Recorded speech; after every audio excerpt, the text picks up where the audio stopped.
Before developing a plan, there are a few things to think about and that are really important to figure out. Homeschooling requires a balance between planning and flexibility. A well thought out plan serves as a guide, just that. And keep that in mind through all of this. This adds a challenge, though, because it means that your plan, you're going to have to consistently check in with your plan to make sure it continues to work for you and your learner. For this reason, you want to channel a growth mindset around planning. This is the first main point of the talk because it is so important that before you put a plan on paper, you understand that your plan is a working document. So your mindset should be this plan has to grow. And if it stops growing the way I want it to, I need to rework the plan. Before you start writing your plan, how does your child learn? Every child learns differently. Many people listening to this have children who are neurodivergent. You need to put some thought into how your child learns. This should be considered essential information before deciding on curriculum and before deciding on a plan. It's also important if you're attached to any specific learning methodology, excuse me, because not all work for all learners. And I know firsthand what it's like to get attached to a learning methodology because I did it, that doesn't work for your child. And so this plan has to work for you because you have to implement it, but you have to really think about if it's working for your child as well. And so when you think about how your child learns, you want to observe how they process information before planning in order to design a homeschool experience that works for them, not against them. I have an entire talk focused or a YouTube episode focused on figuring out how your child learns, and it will be in tonight's show notes. Now, you don't need to place your child in a strict grade level, but you do need a general idea of where they are academically. It is essential you do this before planning. Are you going to be planning for your child to continue to learn to read if you have a second, third, or third grader, or older or younger? Or are you going to be planning for how they will read to learn? Or is it a combination of both? That is just an example of where academic readiness will affect your plan. If you don't really know the answer to this, a MAP test can be extremely helpful. That's MAP test. I also recommend that you look at samples of the materials and any diagnostic tests the program provides. Things to think about are, where is your child excelling? I mean, maybe they want materials that are above grade level. There are some skills you need to make sure, some of these skills that are built into curriculum, you're going to want to make sure that they master as well. But you might be choosing materials that are advanced. Where do they need more support? Are there learning gaps that should be addressed? This snapshot will help you set realistic goals and prevent frustration for both of you. Step one of pencil to paper. This is your plan. What's most important in your homeschool? This talk will focus on handcrafting a year of study using an academic approach, but use what helps and don't use what doesn't resonate. Things you might think about along the lines are academic rigor. How much is that a priority? Creativity and self-directed learning, social and emotional growth. If any of those or other things that are priorities, think to yourself, how can I build these into my plan? There are no wrong answers to this. Defining your priorities will help guide decision-making when choosing curriculum, activities, and daily structure.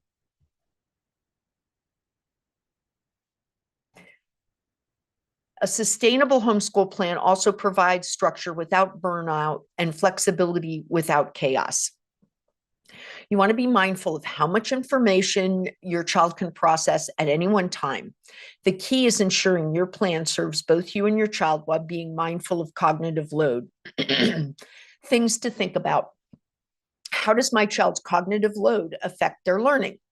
Do they thrive with predictability? Do they need more room for spontaneity? If your child has limited focus time, don't plan long lessons. A 50-minute block doesn't work if your child can't really focus for 50 minutes. Does your child have test anxiety? That can significantly add to cognitive load. If you deal with this, plan for how you can measure learning progress in a way that doesn't lead to anxiety, and how you can scaffold them around some of the diagnostic work so that in the future, if they do take tests, there's less anxiety around that. These are all things that you can consider when planning, before planning, but incorporate it into your plan. Other things to think about is, does your child become frustrated, fatigued, or disengaged if there's too much or too little new information? If you have a child who has spent 2 hours working on an assignment, get creative for how to plan for other ways of measuring learning. And if you have a child who last year or this year is taking 2 hours around an assignment, get in the C main groups and get advice from people who have also dealt with that. I know how frustrating that is, because I had a child that would take forever is how it felt. And to do a 15-minute assignment.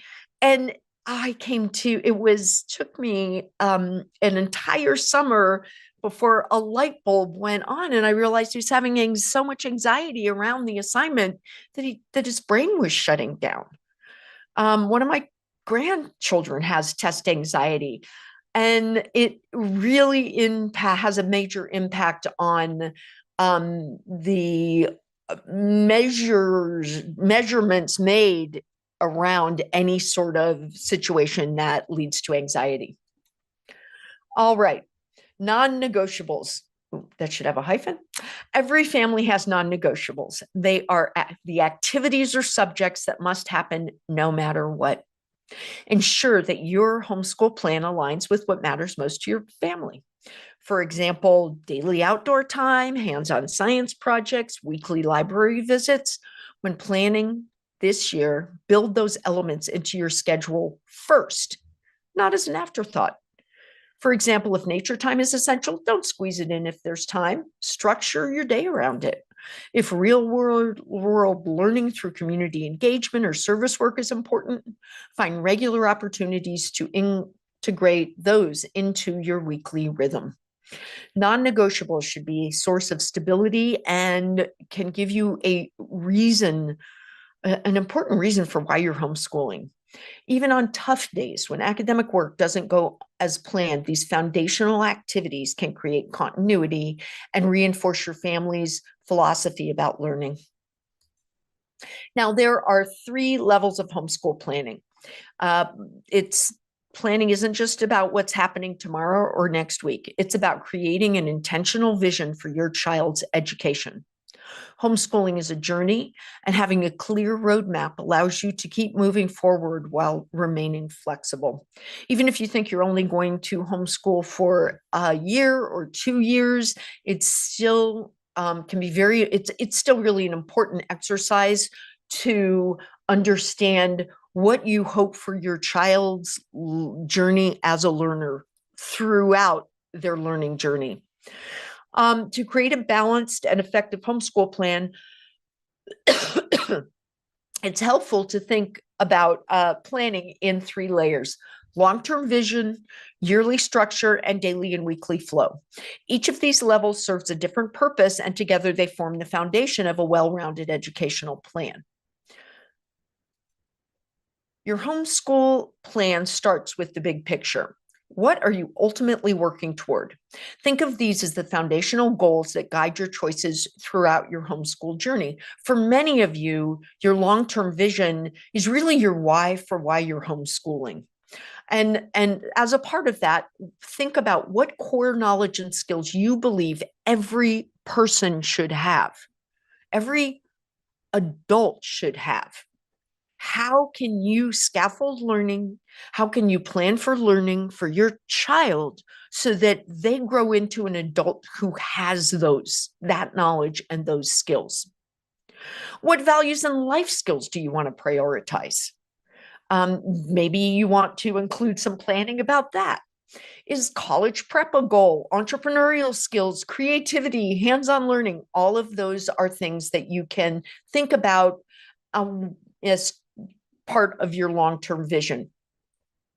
Your long-term vision helps ensure that daily lessons contribute to a meaningful, larger goal. And so as you plan on a smaller scale, if you're wondering between two choices, ask yourself which does a better job of serving your long-term vision. Once you've established your long-term vision, the next step is breaking it down into a year-long plan. This includes deciding on subjects to cover, choosing a teaching method, and I will go into the pluses and minuses for each one of these, and establishing rhythms throughout the year. Year long, where are we going to take breaks? Traditional school calendar, what are you going to use? Oops. And then your yearly schedule should identify key milestones and learning goals. You might not reach those, or maybe you'll surpass them, but you should have an idea of where you're hoping to get, because that will impact the plan you create.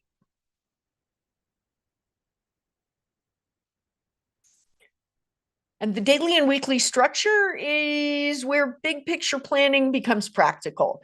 Okay, I want to do this. How are you going to implement it? This is where the implementation part happens. And it is, even if you decide you might want to go with a planning service like Homeschool Planet, it can be it's a good idea for you to have an idea of how you want to structure a typical homeschool week, and then how you can break that into the days of the week that you're going to spend on school.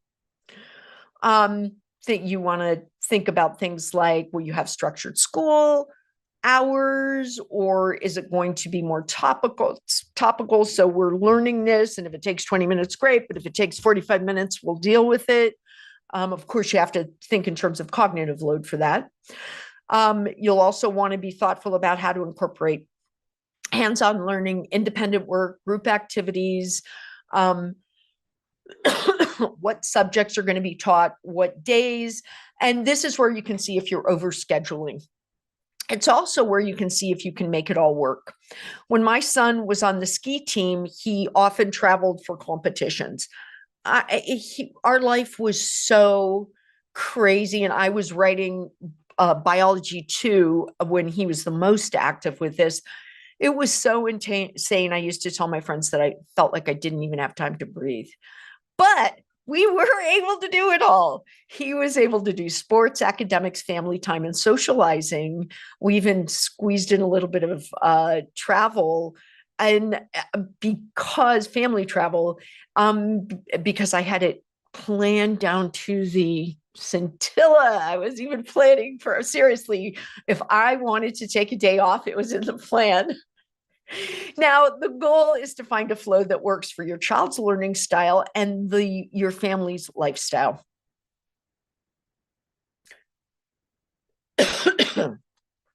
Practical planning tools and strategies. This makes it into so many of my talks. It's so important that you start with the end in mind. Now, this is your long-term vision. I already talked a little bit about it. This might be a mission statement, whatever you want to call it. But before you really should ask yourself on a practical level, what does success look like for my homeschool? like big picture, what does success look like? Homeschooling can be really challenging. What is success going to look like? Every family will define success differently, and that's okay. What matters is that you have a clear vision guiding your decisions. I recommend that you do tie this into your yearly planning as well.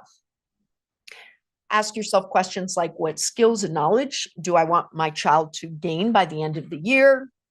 What are my child's strengths and challenges? How can I help them soar within the areas that are their strengths or passions? And how can I scaffold and support them to gain some mastery around things that they're finding challenging? Are there external factors that you want to account for?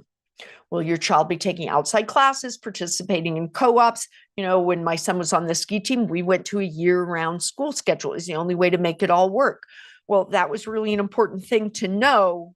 So in this case, the end I'm talking about is the end of the year. How can I get all of the academics within a year and still let him have, the lifestyle that he was really happy with? And how do you want learning to feel? Do you prefer a structured approach? Do you want a more relaxed approach? Think about that before you start planning. Before you decide what your plan is going to look. Certainly before you decide what your weekly plan is going to look like. This will help you make intentional choices as you plan throughout the year. Tools and strategies. Think about some of the practicals. A good plan is only as useful as its ability to be executed. And that's where practical planning tools and strategies can come in. One of the first considerations for planning is how you will structure your plan throughout the year. Most homeschoolers use a flexible approach. However, for the purpose of planning, it's easiest if you choose either a traditional structure that follows the school calendar. This is the best choice if you have another child in school or your child has a friend group that goes to traditional school. The counterpoint to this is that numerous studies have shown significant improvements in both long-term and short-term learning goals when school is done year-round. So just choose one as far as planning goes. And then, if you don't get to something and it's July, you can always cover it in July. Include your child. If you have a child that goes to school, include them in the learning. Some people prefer paper planners, while others thrive with digital tools. You don't have to choose one or the other. You can combine both to suit your needs. The reason that I bring this up is because you do want some way of keeping track of your plan. Planning that you then never go back to and never use isn't really a good use of the plan or a good use of your time planning. Paper planners are great for visualizing schedules, jotting down daily notes, reflecting on what worked, and apps like Google Calendar, Trello, or Notion can help you organize lesson plans, track progress, and adjust schedules. I use Google. My Google Calendar has all sorts of things, but as I'm working on a writing project, I plan it out using Google Calendar. I love it. I can drag when I delete things when I'm done with them, and I drag things, which you're not going to want to do probably for your child's plan. But makes me feel like I'm satisfactorily progressing. Keep track of progress. Progress tracking does not mean constant testing. Some effective alternatives are collecting work samples. This is the thing I tell everyone. A monthly work sample really is, even if you're tracking progress in other ways, that is a really important way to track progress because it gives you something you can refer back to if you or your learner is wondering whether they're actually learning. And that can happen. In a traditional school classroom, kids have other kids to compare themselves to, and they're getting tested. In the homeschool community, we don't have the same system necessarily. And so it can be harder to really recognize when real progress has been made. You can keep a simple record of completed lessons and concepts that are masters.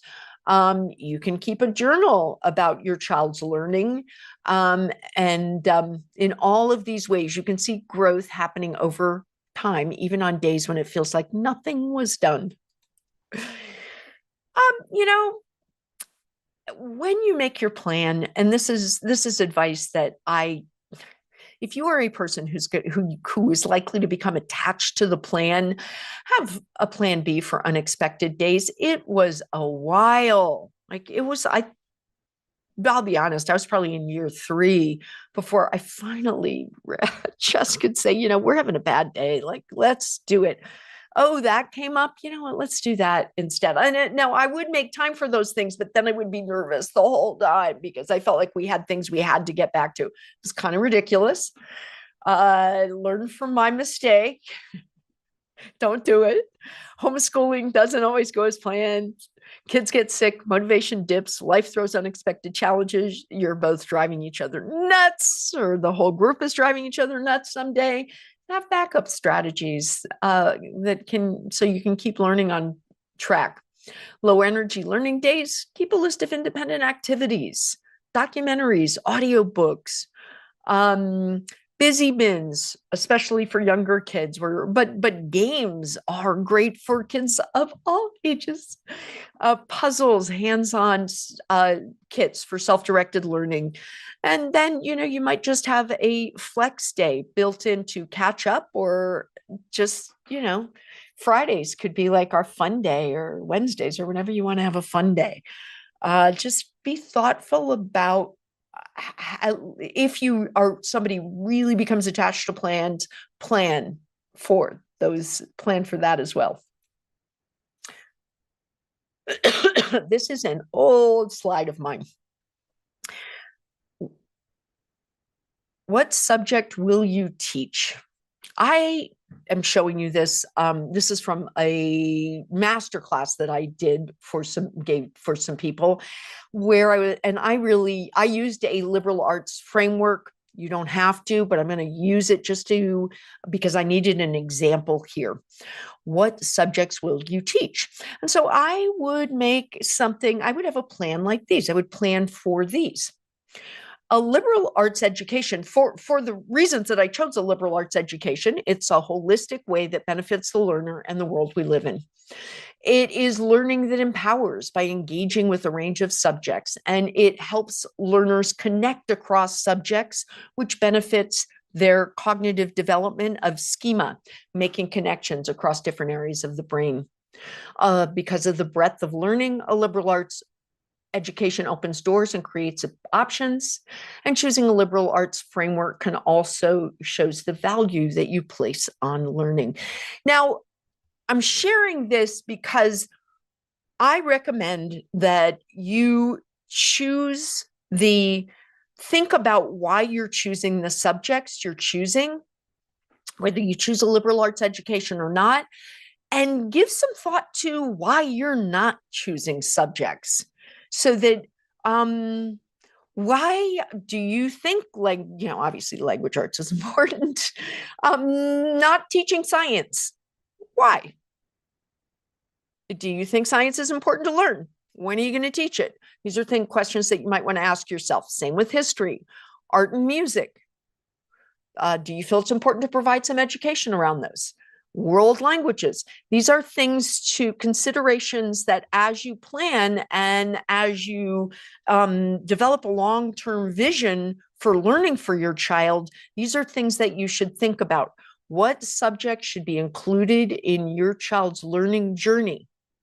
And these, I shared with you my philosophy and about why I chose those things. Okay, learning skills. The goal of every educator should be to scaffold students to be proficient learners. To do this, you want to think about the learning skills your student would benefit from developing. These include metacognition, teaching kids to think about their thinking, the ability to retrieve and articulate what you know is a skill, and as your child's primary teacher, you know what knowledge they are working on mastering. This makes metacognition really much easier for a homeschooled teacher to implement, because you know what your child's learning. You know how to use a Socratic method to pull that information out of them. Plan for how you can consistently incorporate metacognitive work into learning. In that way, they master an understanding of information, become more skilled metacognitively, and better able to connect ideas and information. Important examples of executive functioning skills in a learning situation are time management, organization, goal setting, and decision-making skills.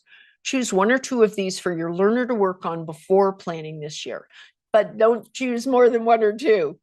As you build your schedule, you can plan for how to incorporate work on these skills into your lessons. Now, this is an executive functioning skill, but it is such an important one for learning that I want to discuss it on its own. Self-regulation enables kids to manage frustration, helps them know when to take breaks, and persist through challenges. And if you only work on one learning skill and your child needs to work on self-regulation, this might be the one you want to work on this year. Multimodality. Be thoughtful. I'm not even sure that's a word, but I kind of liked it. Be thoughtful about that learning across all modalities makes sense for the learner, makes sense for the learner. What are you working on? You want your learner to best access information no matter how it's delivered. These skills set the foundation. So reading, writing, auditory, kinesthetic, and auditory. Don't choose any that would be frustrating for them to use, but it really helps your learner if you incorporate all of those within the context of as many subjects as possible. When planning your homeschool curriculum, connecting across disciplines is one of the most powerful ways to create a richer, more engaging learning experience. Instead of teaching subjects, so you're going to plan for what subjects you're going to teach, and then and for the learning skills, and then you're going to say, how do these subjects connect, so that you are not teaching subjects in isolation? Where does literature meet history? Where does science support art? Where can math connect to everyday life or to science? This approach not only makes learning more meaningful, but also mirrors the way that we experience the interconnected world, not as separate silos of information. When you connect across subjects, it deepens understanding as students explore topics from multidisciplinary angles. For example, learning about the civil rights movement through history, literature, and music would allow your learner to see not just the events, but also the emotions, cultural shifts, and lasting impacts. This really reinforces concepts in a way that rote memorization never can, and it ensures a deep and interconnected foundation instead of fragmented knowledge. Really importantly, and I already brought this up just a slide or two ago, our brains store information in networks or schema, and learning across disciplines strengthens and expands these connections. When students study ecosystems through both biology and poetry, for example, they create multiple pathways for retrieval and application of knowledge around both. These connections make it easier to recall information later and apply it in new concepts. The more varied the connections, so be like really creative about these, because the more varied the connections, the more adaptable and transferable the knowledge becomes. Interdisciplinary learning challenges students to evaluate and synthesize different perspectives, which strengthens critical thinking and analytical skills. And please be working on critical thinking and analytical skills with your children. I mean, just don't turn on the news. You cannot turn on the news without understanding how important it would be to raise a bunch of kids who can think critically and analytically. Critical thinkers, I won't go into it anymore. If you follow me, I think those are really important skills, and I think everyone should be. All homeschool planning you should sit down and think about, how can I incorporate critical thinking into my child's learning? It fosters flexible thinking, obviously, when you encounter the same concept in different contexts, you learn to approach problems with creativity and adaptability. Students who see patterns in math, music, and nature begin to understand that solutions often emerge from unexpected places. The flexibility helps them transfer skills between subjects and in the future to navigate unfamiliar challenges with confidence and to make connections to those. When subjects are integrated, learning becomes more meaningful because students see how knowledge applies to the real world.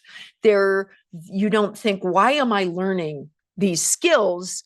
Because you're applying them across different disciplines.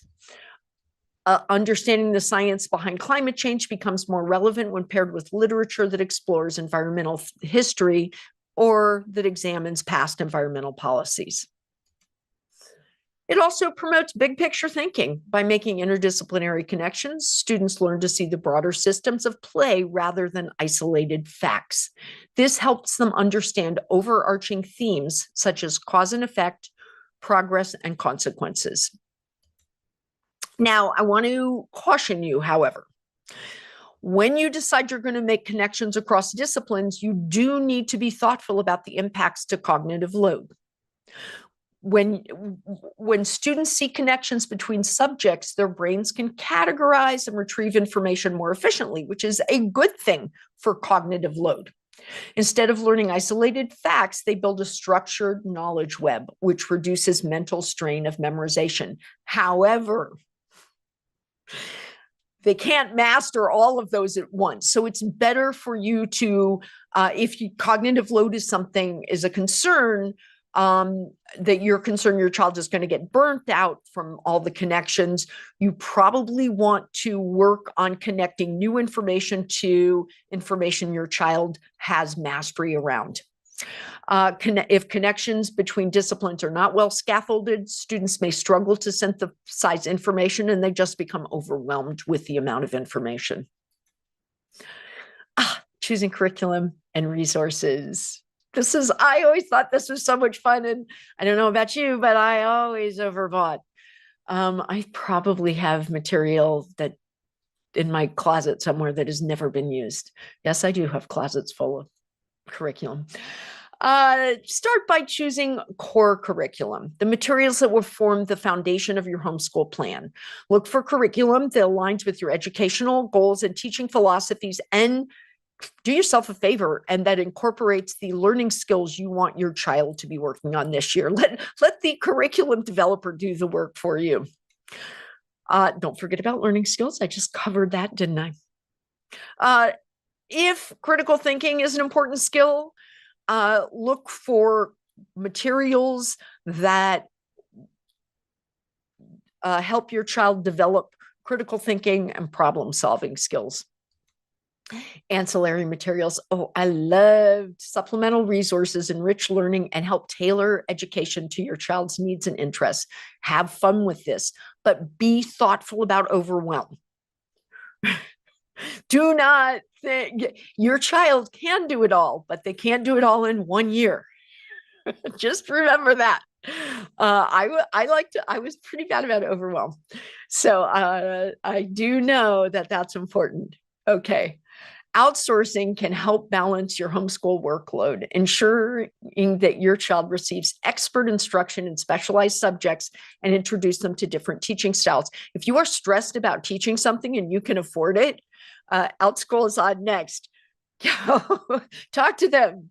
How can I let them do the planning for you? Then all you have to do is say, we meet at Mondays and Wednesdays at 2:00. My child has to be in that class. I'm going to let that other educator figure it out for me, figure that subject out.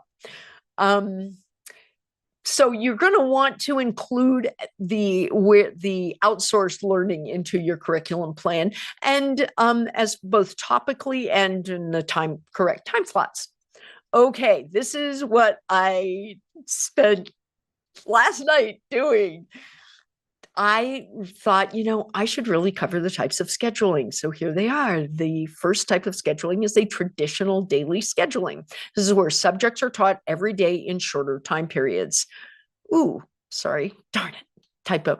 High repetition, ideal for building cumulative skills in math and reading, can feel rushed. There's less time for in-depth activities.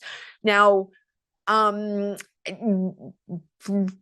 for K through 6 learners, this might be an approach that you want to use. And if you have a child that really struggles with mastery, you might choose to go or use a traditional daily schedule, because that daily repetition is more likely to lead to mastery. Block scheduling, fewer subjects each day in longer blocks. Grades 7th through 12th students are really, this is the best fit for those upper grades. It allows for deep focus, works well for science labs, writing, and discussion sessions.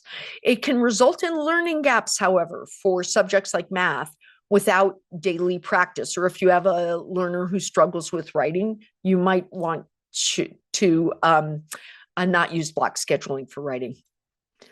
Core daily and enrichment rotation. This is where you take both of those and you take the best of both. Core subjects are taught daily, and you can decide what those core subjects are. And enrichment subjects rotate. Now, by enrichment subjects, I'm talking about math, science. So strong daily skill building and varied learning. It has a good balance.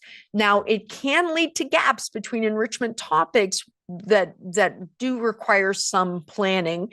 If you use course materials that are structured, just look for those materials that have a 2 or 3 day a week schedule and use their schedule, because again, let them do the heavy lifting for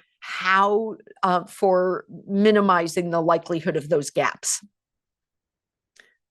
And finally, focus days, deep dive days. 1 to 2 subjects are prioritized per day, allowing full immersion. For example, Tuesday is a writing day. I will be honest, I tried this in middle school. It did not work well at all.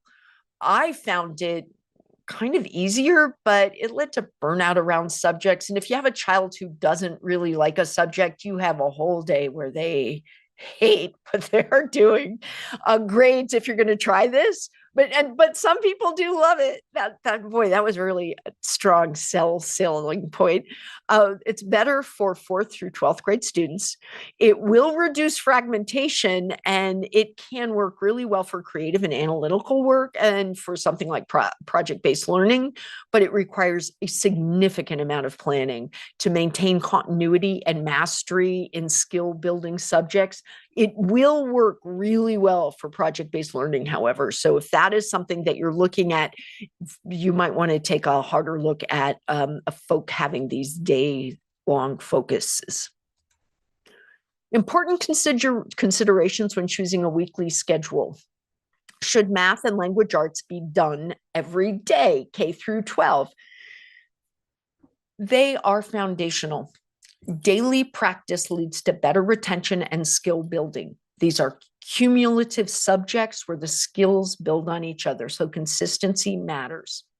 Math skills can quickly decay without practice. Daily math helps with fluency, especially in elementary and middle grades. Language arts. Daily exposure to reading, writing, speaking, and listening supports literacy development. It doesn't have to be heavy. Short, meaningful practice can go a long way. And so, for example, for older students, you might have writing 2 or 3 days a week and then do lit on the days when you're not doing writing. I mean, have incorporate some language arts work into math and history. High cognitive load subjects, daily or not. It is generally best to have daily work on those subjects that have a high cognitive load, subjects like math, foreign languages, or writing. These subjects benefit from frequent, shorter sessions instead of long, infrequent blocks. Now, I am tossing out grade levels, but I want to be thoughtful. It depends on how, so if you've got a ninth grade learner who struggles with writing, you probably don't want to use a block schedule around writing. You probably do want to use a daily schedule where there's shorter periods of time. because this is such a high cognitive load subject. The foreign language, if you're only going to do foreign language a couple days a week, you likely will not have real mastery around the language. Okay. The daily exposure really helps working memory limits. That's why it's better for high cognitive load subjects. And again, some students don't find math a high cognitive load subject. Other students find it a very high cognitive load subject. So it really depends on your learner. But if you have a learner who finds certain subjects have a high cognitive load, daily exposure helps with working memory, makes mastery more likely, and overload less likely. When it comes to achieving mastery, the 4 structured weekly subjects each offer unique strengths.